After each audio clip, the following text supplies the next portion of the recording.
If you don't use this monitoring feature, you'll never get perfect exposure, your videos will look rubbish, and you'll get laughed at on social media.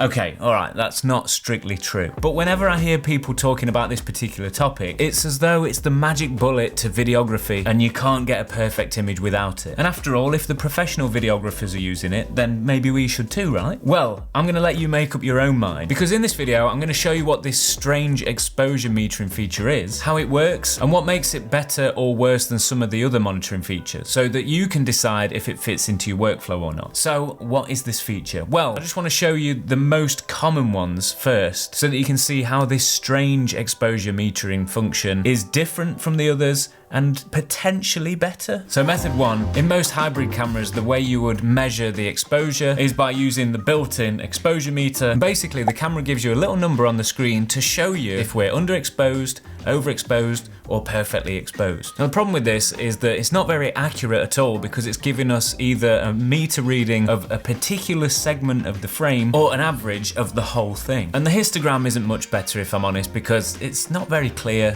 Like, how do you tell what is what? Another way to help with exposure is by turning on the zebras if your camera has it. You can set zebras to come on at certain exposure values, for example at 90 or 95, to make sure that highlights aren't way overexposed. Now don't worry about these numbers and the complex stuff, because I talk all about exposure in another video which I'll show you at the end. But basically, when the zebras show on screen, that means that your exposure is within that range that you've set. Now this is great, but again, you're only seeing the one set exposure value at one time. So your sky could be exposed okay, but the subject still may be way too bright. And then there's method 4. And what makes this method strange is that when you first see it, it looks like there's something wrong with your monitor. But don't worry, nothing's wrong with it. You don't have to ship it back off to Amazon. That's what it's meant to look like. It's called false color, and despite the name, it has nothing to do with your white balance or the colors of what your camera's producing. It's actually all about exposure. Unlike the other metering methods, false color shows the exposure values of the entire frame by overlapping different colors over the parts of the image for the different exposure values, so that I can see if any areas of my image are overexposed or underexposed or perfectly exposed all at the same time. So you'll be able to see a key down the left hand side which shows you the exposure values that the colors correspond to for the different parts of the image. As you can see, the darker areas that's underexposed is like a dark purple, then it goes up to like a darker blue, then it gets a little bit lighter. The mid-range sits in the grey, green and pink areas, and then the highlights or the brighter parts are yellow, orange and red. So we know that if something is orange, it's about to be overexposed. If something's red, it's definitely overexposed. What makes false color so popular amongst videographers? Why is it so special? Well, if I use the spot metering mode and I point that at this gray card, it's gonna show me, because I've exposed this properly, the way I like it, and it's showing that that's perfect exposure. But the thing is, I might have a really bright light in the background that's way too overexposed. Let me show you.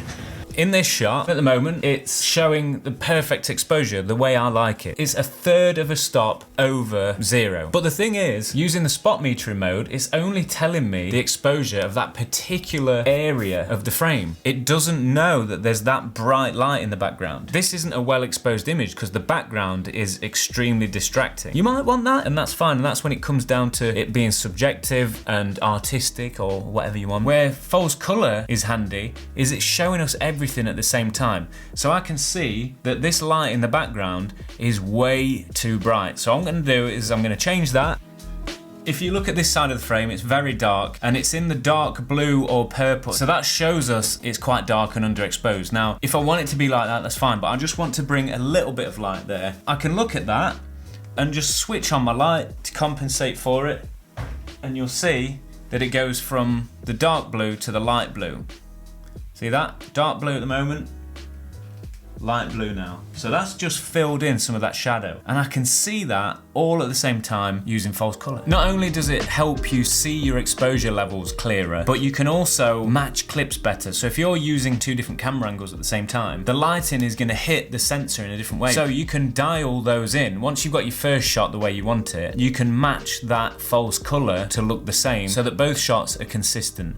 And that's the same with scenes as well. If you want the whole scene to be consistent, or even different videos, if you're setting up in different locations, but you want a similar look and style throughout your videos, then it's good to have a reference point. Should you be using it? Well, truthfully, I don't use it all the time. I use it if I really need to, if I want to check something. It depends what you're doing. If you want to work quick and you're just posting videos on Instagram or YouTube or whatever, does it really matter? If you're in the film industry or TV, you need to get perfect exposure, then yeah, use it. Make sure everything's as it needs to be, as you want it. But am I going to start using it for YouTube videos? Probably not. I'll just make sure everything's okay. What I normally do, a little tip for you, and I've gone wrong here actually. I'll just film a 10-second clip before I start filming these videos, and then put it in the computer and just check that everything looks okay.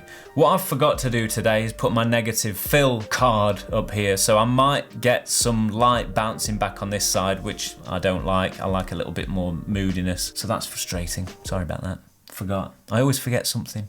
Brain's not on today. It's not on. A few downsides to false color. Not all cameras have it. You typically have to spend a little bit more on the sort of cinema cameras. This one's got it built in on the monitor, and that means you have to buy an external monitor if you want to use it, which also means more equipment, more setup time. And also, it's very different across different systems. So even these two monitors that I've got, it displays it very differently. You'll see that it's slightly different look. We've got blue there and then purple here. It's different again on this. So some monitors will display different colors for a start, and then in a slightly different way as well. So you have to get used to reading your monitor. But the thing that bothers me about this one in particular on the Atomos Ninja 5 is that the exposure values go up in increments of sort of 5 and sometimes 10, and that means it's not super accurate. But does it need to be?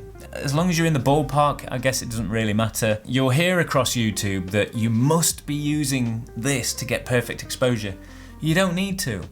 I've seen plenty amateur videographers get great looking shots without any of this stuff. And that's just from tuning in their eye to the monitor and what it looks like. I never used to use these things. I couldn't be bothered in the past. I don't use them a lot now, to be honest. So that's what this video is about. Do you really need to use this stuff? No.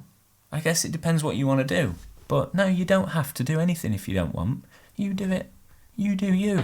But I will say, using false color helps you be consistent. So if you want consistency across your videos and your shots, let us know in the comments what you think to it. Would you use it? Is it too much faff? Is it the best thing since sliced bread? What other exposure monitoring features do you like and why? Leave a comment below, I'd love to know. Start a discussion, hey? So using exposure metering features is one thing, but if you don't know what to aim for properly, then none of these monitoring features are gonna help, and you'll be left with bad exposure, bad colors, making it even harder to color grade. And that's why you should watch this video next, because I show you exactly what to aim for no matter what type of project you're doing, so that you'll get the best results every time you press record.